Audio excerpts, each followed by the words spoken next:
The emergency lights cast red shadows across the great council chamber. Ambassador Zextal stood at the center of the circular room, his crystal-like skin reflecting the dim glow.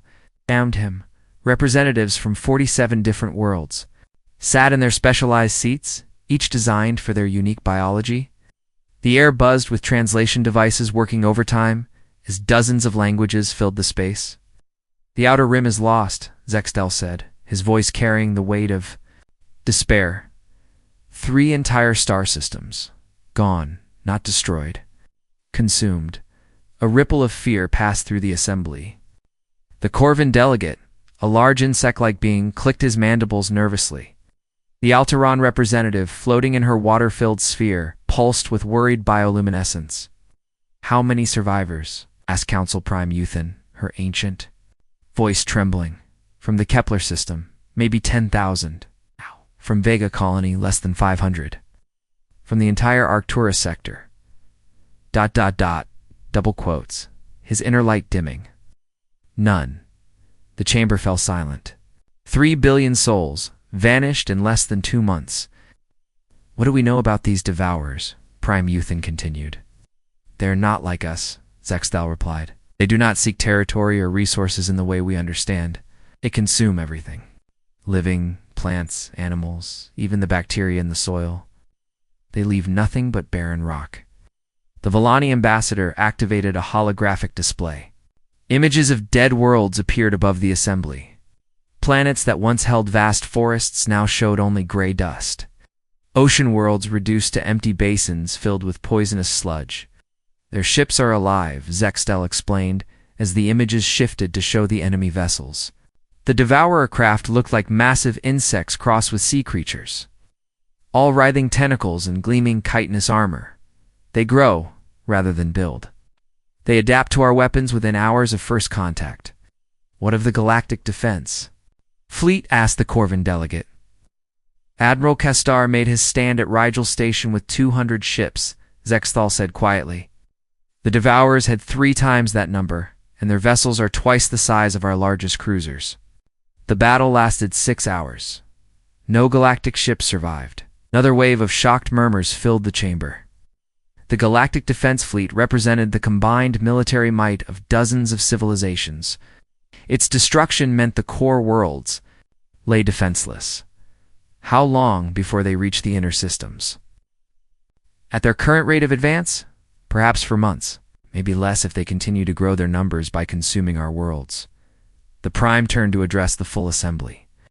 "We must evacuate the outer colonies immediately, pull back our populations to the core worlds, and prepare defensive positions." "Respectfully, Prime Euthan," Zextal interrupted, "evacuation will not save us. The Devourers follow the refugee ships, they track us by our energy signatures. Every world we flee to becomes their next target. Then what do you propose?" Exalt hesitated, knowing his next words would shock the peaceful assembly.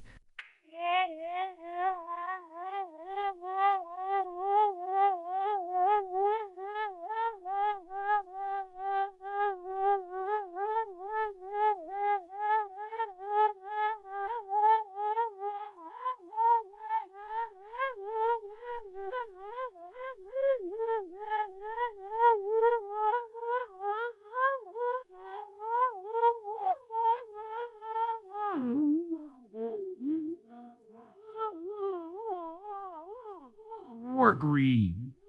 We're well. We're right way. We're welly. We're I wonder way. We're my we're in rent. We get when why we go this way. Why do why are we when the sign for the way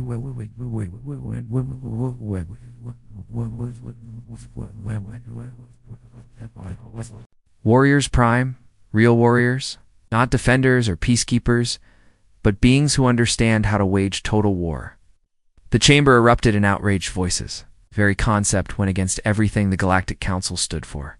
For 3,000 years, they had built a civilization based on diplomacy, trade, and mutual cooperation. War was a relic of primitive times. "You speak of barbarism," declared the Alteran representative, her sphere glowing angry red. "I speak of survival. Zexthal replied firmly. The Devourers understand only consumption and death. To fight them, we may need to embrace concepts our civilized minds reject. Are you suggesting we ally with one of the warrior species from the Outer Rim? Asked the Corvin. The Krillians? The Saurian Empire? The Krillians are already gone, Zexthal said. The Devourers consumed their homeworld last week. The Saurians, they fled beyond the galactic edge when the first reports came in. The ambassador paused, gathering courage for what he would say next. There is one species that might help us. One that every military database classifies as extremely dangerous. A species that has never known true peace, whose entire evolutionary history is marked by constant warfare. Who? Prime Euthan asked, though her tone suggested she already feared the answer. The humans of Earth? The chamber fell into stunned silence. Even the translation devices seemed to pause in their work. The Deathworlders, whispered the Corvin delegate. You want to ask the Deathworlders for help? Everyone knew about Earth. It was the most violent planet ever discovered to harbor intelligent life, where other worlds had one dominant species. That evolved beyond warfare. Earth had produced creatures that thrived on conflict. They called their planet home despite deadly weather, poisonous plants, predators that could kill with a single bite. The humans themselves were walking contradictions. They formed deep emotional bonds while simultaneously perfecting weapons of mass destruction. They created beautiful art while planning military strategies. They could show infinite compassion and brutal efficiency within the same hour. They are monsters, said the Alteran representative. Their own historical records document thousands of wars. They have weapons capable of destroying their entire planet. Yes. Zexthal agreed. And that is exactly why we need them. The Council has spent decades trying to civilize the humans, Prime Euthan said. We have guided them away from their violent tendencies, helped them build peaceful colonies, taught them diplomatic solutions. And now we may need to ask them to remember what they were before we found them, Zexthal replied. The ambassador activated his personal communication device and began composing a message. His clawed fingers moved slowly across the interface. As he chose each word carefully, "What are you doing?" Prime Euthan demanded. "What should have been done weeks ago," Zexthal answered. "I am sending a distress call on all frequencies. I am begging the humans for help." He paused in his typing and looked around the chamber at the terrified faces of the galaxy's most advanced civilizations.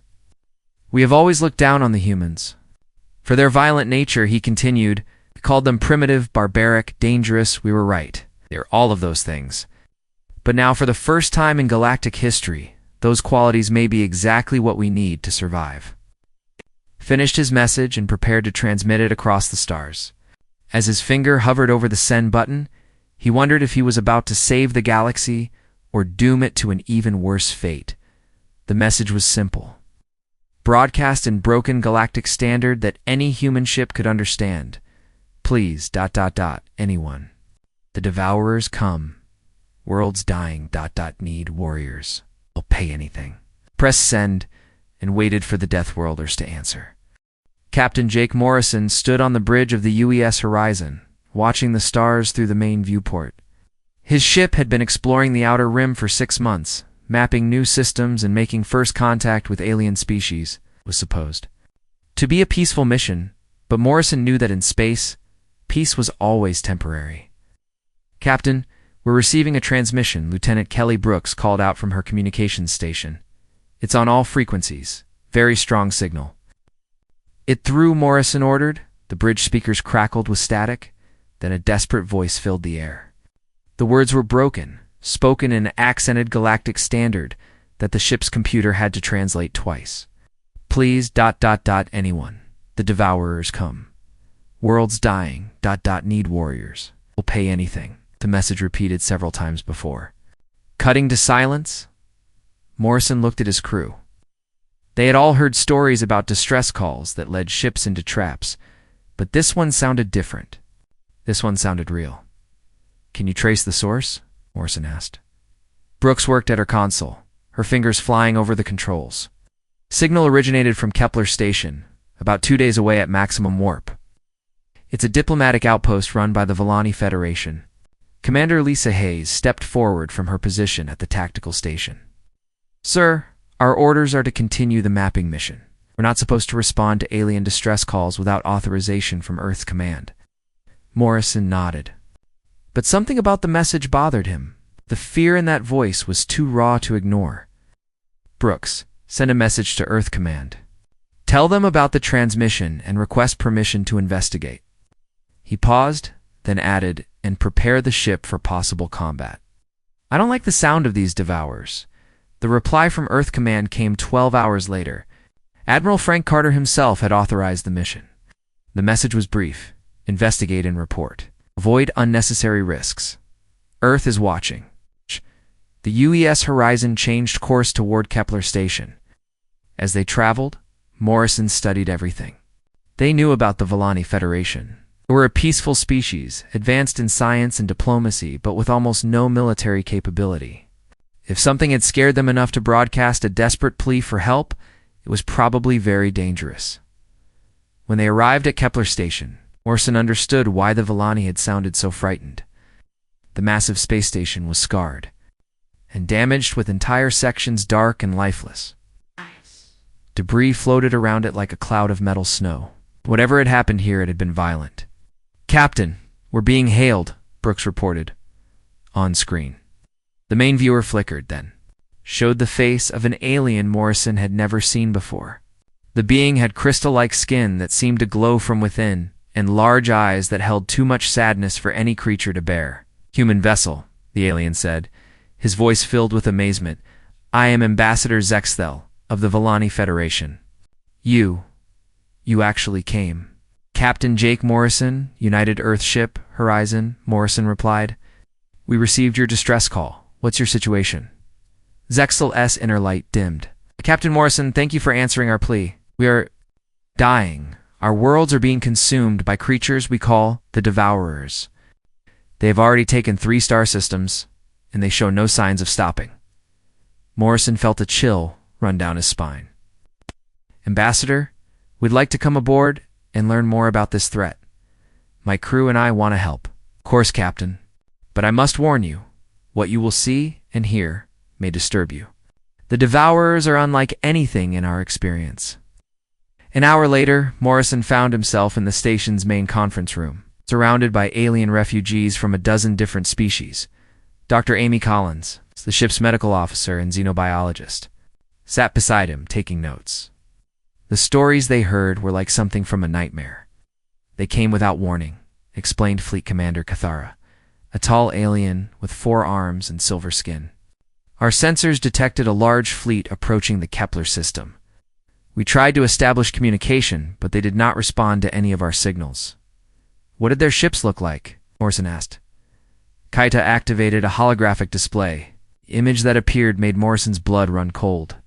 The Devourer ships looked like living things, massive creatures with writhing tentacles, tooth-filled mouths, and armor that seemed to pulse with its own heartbeat. They are not built, Zexthal explained. They are grown. Each ship is a living organism, capable of healing damage and adapting to new threats. Dr. Collins leaned forward. How do they communicate? Do they have a command structure? We believe they share a collective consciousness, Cathara replied. When we destroyed one ship, the others immediately changed their tactics. They learned from every battle. Morrison studied the tactical data on his portable computer. The Devourer. Fleet movements showed a level of coordination that was almost impossible to achieve with normal military units. These creatures really did think as one. What do they want? Morrison asked. Everything, Zexthal said simply.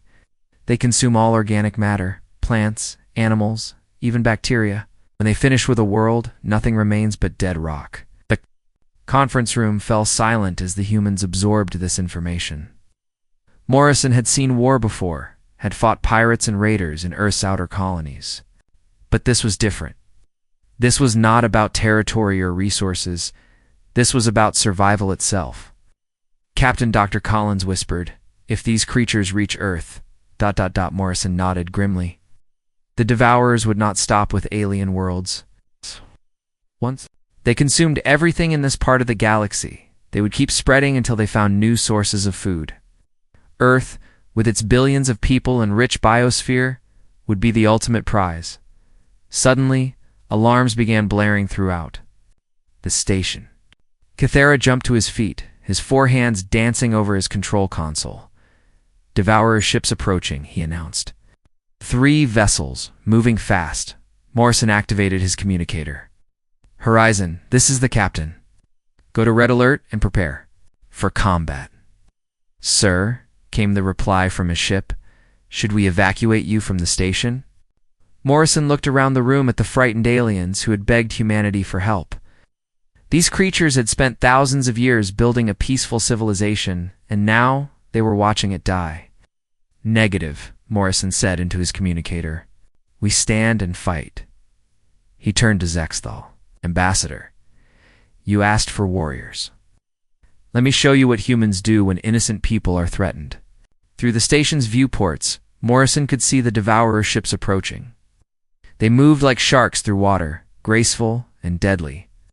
Behind them, space itself seemed to writhe with smaller creatures, fighter craft that looked more like flying insects than machines. "Commander Hayes," Morrison called over his communicator, "target the largest ship first. Hit it with everything we have." "Sir, that goes against standard fleet doctrine. We should establish defensive positions." "And Hayes," Morrison interrupted, "these things have never fought humans before. Let's give them a proper introduction to Deathworld tactics." The U.S. Horizon opened fire, its weapons lighting up the darkness of space. The battle that followed would be brief but decisive. For the first time since the Devourer invasion began, the alien refugees would see their enemies retreat, and they would begin to understand why the rest of the galaxy feared the humans from Earth. The darkness of space suddenly blazed with light as 12 massive ships dropped out of warp. The human fleet had arrived, and with it came Admiral Frank Carter aboard his flagship, the UES Retribution. The alien refugees crowded against the viewports of Kepler Station, staring in amazement at the human warships. Unlike the smooth, elegant designs preferred by most galactic species, the human vessels looked like floating fortresses. Their hulls were covered in thick armor plating, and weapon turrets bristled from every surface. These were ships built by a species that expected to fight for survival. "My God," whispered Ambassador Zextel as he watched the fleet take defensive positions around the station. "They are beautiful." Captain Morrison smiled at the alien's comment. Most species found human ships ugly and aggressive. But to someone whose worlds were being consumed by monsters, they probably did look beautiful. "Admiral Carter is requesting permission to come aboard," Lieutenant Brooks reported from the communications station. "Tell him he's welcome," Morrison replied. "Prepare the main docking bay for a full honor guard." An hour later, Admiral Carter stood in the station's conference room, studying the tactical displays that showed Devourer fleet movements. He was a tall man with gray hair and hard eyes that had seen too many battles. Around him sat his senior officers, including Colonel Beth Parker, who commanded the fleet's ground forces. "Gentlemen, ladies," Carter began, addressing both his human officers and the alien survivors, "we've come a long way to help you fight these Devourers. But before we can do that, we need to understand exactly what we're facing." Fleet Commander Kythera activated the holographic display, showing the bioships that had terrorized the Outer Rim. "Admiral, these creatures are unlike anything we have encountered. They adapt to our weapons within hours, our most advanced. Energy shields are useless against them." Colonel Parker leaned forward, studying the enemy vessels. "What about physical armor? Kinetic weapons?" "We've tried everything," Kythera replied sadly. "Plasma cannons, particle beams, even antimatter warheads. Nothing seems to cause lasting damage." Carter nodded slowly. "No, Commander Kythera, your people have been fighting a defensive war. You've been trying to protect your worlds and evacuate your civilians. That's honorable, but it's not how you win against an enemy like this." Dr. Amy Collins, who had been studying Devourer biology for the past week, stood up from her chair. "Admiral, I think I understand why the alien weapons haven't been effective. These creatures don't just heal damage, they learn from it. Every time you hit them with an energy weapon, they develop resistance to that specific frequency. Do you recommend, Doctor? Carter asked. We need to think like hunters, not soldiers, Collins replied. These are living creatures, not machines. They have weaknesses that we can exploit. Intelligence Officer Chris Taylor pulled up a star chart showing Devourer movement patterns. Admiral, we've been tracking their fleet movements for the past month. They're not random. The Devourers are following a specific route through the Galaxy. Show me, Carter ordered. Taylor highlighted the consumed systems on the map. Look at this pattern. They always hit agricultural worlds first, then move to heavily populated planets. They're not just consuming, they're growing their numbers. Like a plague, Morrison muttered. Exactly like a plague, Taylor confirmed. Plagues can be stopped if you know how they spread. Carter studied the map for several minutes, his tactical mind working through possibilities. Finally, he turned to address the room. Ladies and gentlemen, we're going to change the rules of this war. No more defensive actions. No more evacuation. Plans? We're going hunting. The alien representatives looked confused, but the human officers nodded grimly. They understood what the Admiral meant. Sir, Colonel Parker asked, what are your orders for the ground forces? Get ready for close combat, Colonel. These bioships may be tough, but I bet they don't like having armed humans running around. Inside them, Exel stepped forward hesitantly. Admiral Carter, with respect, the Galactic Council has specific rules about warfare. We do not target non-combatant vessels or attack breeding populations. Carter's expression hardened. Ambassador, let me be very clear about something. These Devourers have consumed 3 billion lives in the past 2 months. They don't follow your rules of war, and neither will we. But surely there must be some way to negotiate. You can't negotiate with a virus, Carter interrupted. That's what these things are. A galactic virus that spreads by consuming everything in its path. The Admiral walked to the viewport and pointed at the stars beyond. Out there, somewhere, is the source of this infection. We're going to find it, and we're going to burn it out. Terra looked troubled. Admiral, the Galactic Defense Fleet tried direct assault tactics. They were destroyed. The Galactic Defense Fleet, Colonel Parker said with a slight smile, wasn't human. Suddenly, the station's alarms began blaring again. This time, the threat was much larger than before. Admiral, came the voice of Captain Morrison's communications officer over the intercom. We have multiple Devourer fleets converging on our position. It's estimated 100 bioships approaching fast. Carter activated his personal communicator. All ships, this is Admiral Carter. Battle stations, prepare to engage the enemy. He turned to the aliens in the room.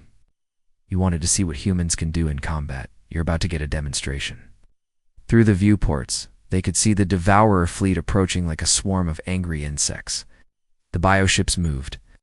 In perfect coordination, their living hulls pulsing with malevolent energy. But the human response was different from anything the aliens had ever witnessed. Instead of forming defensive lines, the human ships charged directly into the enemy formation. The UES Retribution led the attack, its massive guns firing streams of metal projectiles that tore through bioship armor like paper. Kinetic weapons, Dr. Collins explained to the amazed aliens. Simple metal slugs moving at high velocity. Devourers can't adapt to being hit by chunks of steel. The battle was unlike anything in galactic military history. Human ships rammed directly into bioships, boarding parties cutting their way through living corridors with plasma torches and explosives. Colonel Parker's Marines fought the Devourers in close combat using weapons that seemed primitive but proved devastatingly effective. They're retreating. Kithara shouted in amazement as the surviving Devourer ships fled the battlefield. Admiral Carter watched the enemy disappear into warp, his face grim with determination. No, Commander, they're not retreating. They're regrouping. He turned to address the room full of humans and aliens. That was just the beginning. Now they know we're here, and they know we're different from the species they've been fighting. Carter walked back to the tactical display and began marking targets on the star chart. The real war starts now, by the time we're finished. The Devourers will wish they had never heard of the human race. Outside the viewports, the human fleet regrouped around Kepler Station. 12 ships had become the thin line between civilization and total consumption. But as Ambassador Zextha watched the human crews, preparing for the battles to come, He began to believe that maybe, just maybe, the galaxy had found its saviors, even if they were the most terrifying saviors anyone could imagine. The war room on Vila Prime buzzed with activity as representatives from 15 different species gathered around the massive holographic display. Admiral Carter, now promoted to Supreme Fleet Commander, stood at the center of the room studying star charts that showed the spread of the Devourer infection across the galaxy. "The situation is worse than we thought," he announced to the assembled delegates. "Our intelligence indicates the Devourers have consumed 12 more systems in the past month. They're not just growing, they're accelerating." Ambassador Zexthel translated for the other alien representatives, many of whom still struggled with human military terminology. The concept of total war was foreign to species that had lived in peace for thousands of years. "Commander Carter," said Delegate Nixara of the Alteran Assembly, her water-filled sphere glowing with concern. "Surely there must be some way to contain them without resorting to such aggressive tactics." Carter's expression remained hard. "Delegate in the past. Week alone, these creatures have consumed the populations of 3 worlds. That's over 2 billion lives. Containment is no longer an option." Captain Morrison entered the room, his uniform bearing new scars from the latest battle. Behind him walked General Matt Stone, recently arrived from Earth with reinforcements. That had shocked the alien allies. The new human ships were even more heavily armed than the First Fleet, and their crews seemed to view the war as a personal challenge. "Report, Captain," Carter ordered. "Sir, we've completed the retrofit of the Valani fleet," Morrison said. "Their ships now carry human weapons systems, but the alien crews are having trouble adapting to our combat doctrine." Fleet Commander Cathara stepped forward, his forearms gesturing in frustration. "Admiral, your weapons are incredibly effective, but your tactics are?" He paused, searching for the right word. "Disturbing. You target civilian bioships. You destroy breeding grounds. You show no mercy to wounded enemies." "That's because there are no civilians in the Devourer fleet," Colonel Parker interjected. "Every bioship exists to consume life. Every creature aboard them is part of the same collective consciousness, dedicated to galactic genocide." Dr. Collins activated a new section of the holographic display, showing detailed scans of Devourer biology. "The intelligence we've gathered from captured specimens confirms our worst fears. These creatures don't just eat organic matter, they convert it into new bioships. Every person they consume becomes part of their war machine." The room fell silent as the implications sank in. The peaceful species had been thinking of the Devourers as a military force to be fought and defeated. The humans understood them as something far worse, a cancer that had to be completely destroyed. "Admiral," said Zextel quietly, "what are you proposing?" Carter walked to the star chart and pointed to a cluster of systems in the outer rim. "Intelligence Officer Taylor has discovered the source of the infection. Long-range scouts have located the Devourer home cluster 7 worlds that have been spawning these creatures for thousands of years. You want to attack their homeworld?" Delegate Nixara asked in shock. "I want to sterilize it," Carter replied coldly. "Every bioship, every breeding ground, every trace of their species, complete extinction." The alien representatives recoiled.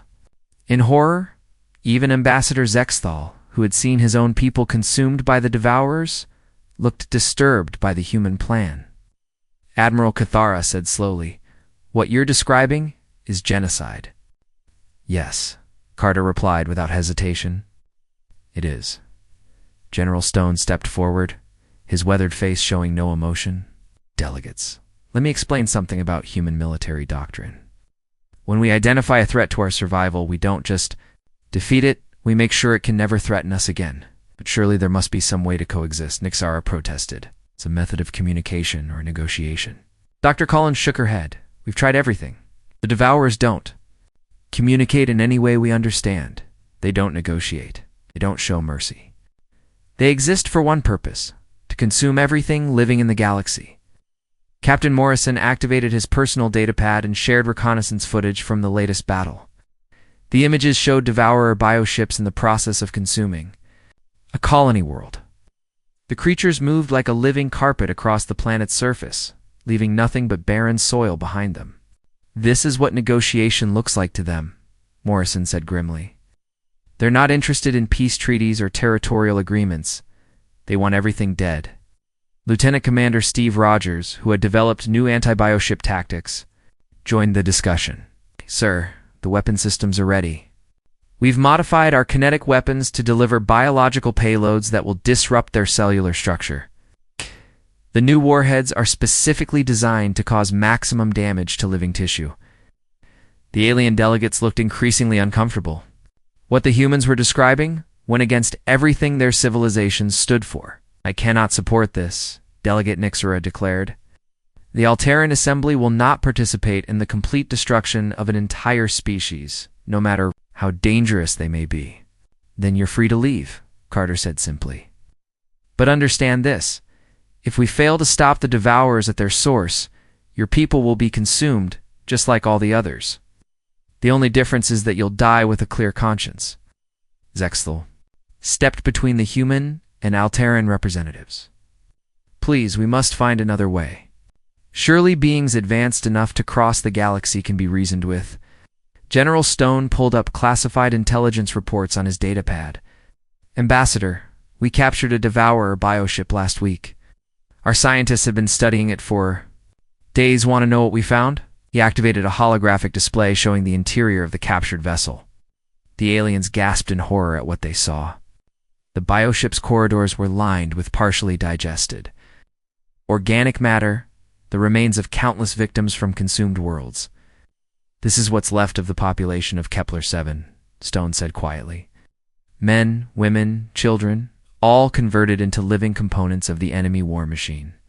Their consciousness may still exist somewhere in that organic matrix, trapped and aware of what they've become. The room fell into stunned silence. Even the most peaceful delegates began to understand the true horror of what they were fighting. Ow. Do you see why we can't negotiate? Carter asked.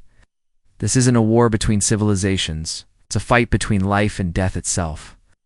Zexthal looked around the room at his fellow delegates, seeing the fear and revulsion in their faces. Slowly, reluctantly, they began to nod in agreement. Shh. What do you need from us? The ambassador asked. Every ship you can spare, Carter replied.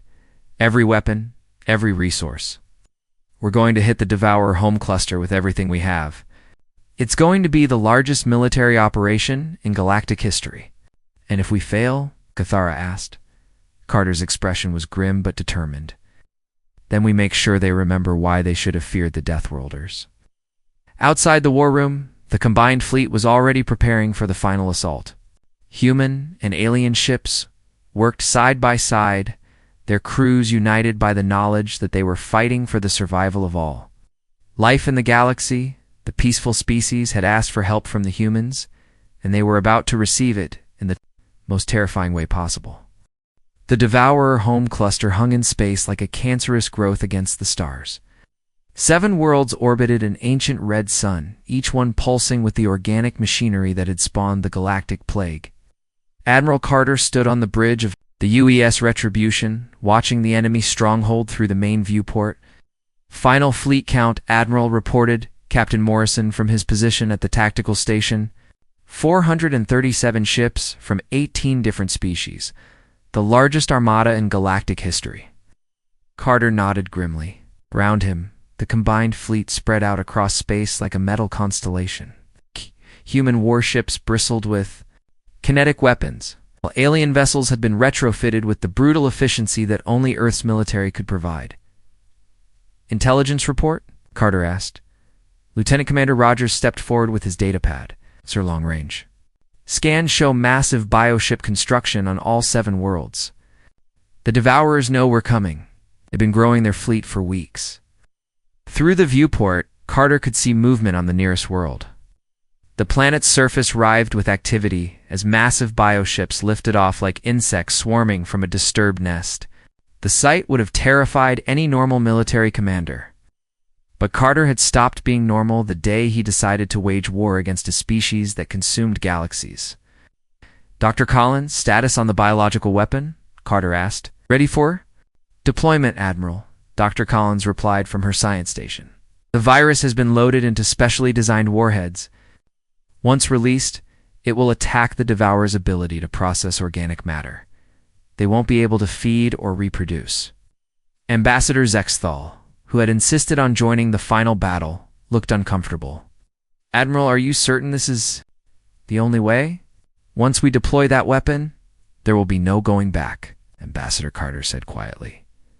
There was no going back the moment these creatures decided to consume the galaxy. Colonel Parker's voice crackled over the communications. System from the boarding craft. Admiral, Marine units are ready for insertion. We've got 2,000 soldiers armed with everything from plasma torches to nuclear charges. These bioships are about to learn what close combat means to a human. Carter activated the fleet-wide communication channel. All ships. This is Admiral Carter. Today we end the Devourer threat once and for all. Remember what we're fighting for, not just our own survival, but the survival of every living thing in the galaxy.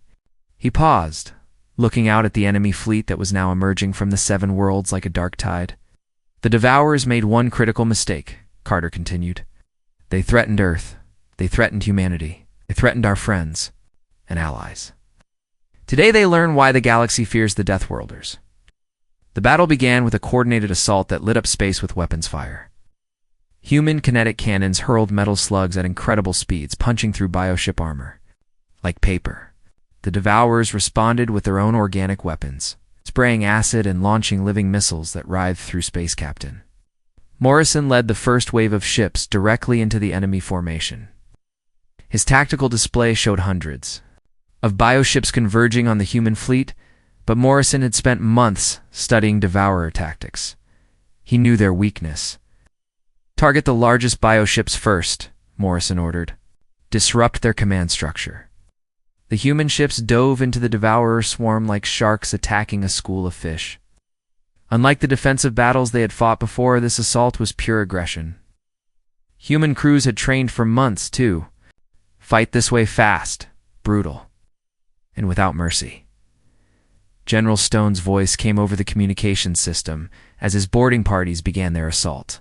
Bioship hulls breached. Marines are inside. These things don't like having humans running around in their bellies. On the bridge of the Retribution, Dr. Collins monitored the biological weapon deployment. First virus warheads away, Admiral. Impact in 30 seconds. The specially designed missiles struck the largest bioships and released their deadly payload. Within minutes, the effects became visible. The living hulls of the enemy vessels began to lose their healthy glow, and their organic weapons stopped functioning properly. It's working, Collins reported excitedly. The virus is spreading through their biological network. They're losing the ability to process nutrients. The Devourers were not defenseless. As their fleet began to weaken, they changed tactics. Instead of trying to fight the human armada, they began to converge on the 7 homeworlds, forming a massive protective sphere around their breeding grounds. They're protecting their spawn worlds, Morrison observed. Admiral, if we're going to finish this, we need to get through that defensive barrier. Carter studied the tactical display, watching as thousands of bioships formed an impenetrable wall around their home system. Any normal commander would have looked for another strategy, but Carter was not normal. He was human, all ships. This is Admiral Carter. Prepare for ramming speed. The fleet-wide channel erupted with voices, some human crews acknowledging the order with grim determination, others alien commanders expressing shock and disbelief. Admiral Zexthal said urgently, "You cannot be serious. That defensive line will destroy half our fleet." "Yes," Carter replied, "it will. But the other half, we'll get through." This was the moment that would define humanity's place in the galaxy forever. The moment when a species from a death world showed the universe what they were truly capable of when everything was at stake. The human ships accelerated toward the Devourer defensive line at maximum speed. Bioships opened fire with everything they had, but the human vessels kept coming. Some exploded in brilliant fireballs, their crews dying to clear a path for their comrades. Others crashed directly into enemy vessels, their kinetic impact tearing through organic armor. Colonel Parker's Marines fought hand-to-hand combat inside bioship corridors. using flamethrowers and explosives against creatures that had never faced such brutal tactics. The Devourers had consumed civilizations. But they had never fought beings who embraced destruction as completely as humans did, as the human breakthrough force reached the 7 homeworlds. They deployed the final weapon in their arsenal: nuclear. Charges, modified to maximize biological damage, were delivered directly to the planet's surfaces. "Target confirmed," reported the pilot of the lead bomber. "Beginning planetary sterilization runs." The 7 worlds that had spawned the Devourer plague began to die. The virus and nuclear bombardment worked together to destroy not just the creatures themselves, but their ability to ever reproduce again. When the Devourer Queen, a massive organism, the size of a mountain, finally died on the primary world, something extraordinary happened. Across the galaxy, every remaining bioship simply stopped functioning. The collective consciousness that had driven the swarm collapsed without its central intelligence. Admiral Carter stood on his damaged bridge, watching the last Devourer bioships drift lifeless through space. Around him, the surviving ships of the Galactic Armada began to regroup. "Admiral," Captain Morrison reported, "we are receiving surrender transmissions from Devourer ships across 16 sectors. The ones that are still alive have lost their connection to the hive mind." "No prisoners," Carter said quietly. "Complete sterilization. Every bioship, every organism, every trace of their species." The order was harsh but necessary. The Devourers had proven that they could not coexist with other life. The only way to ensure galactic safety was total extinction. Hours later, as the combined fleet prepared to return home, Ambassador Zextel found Admiral Carter standing alone in the observation deck. "It is finished?" the alien asked.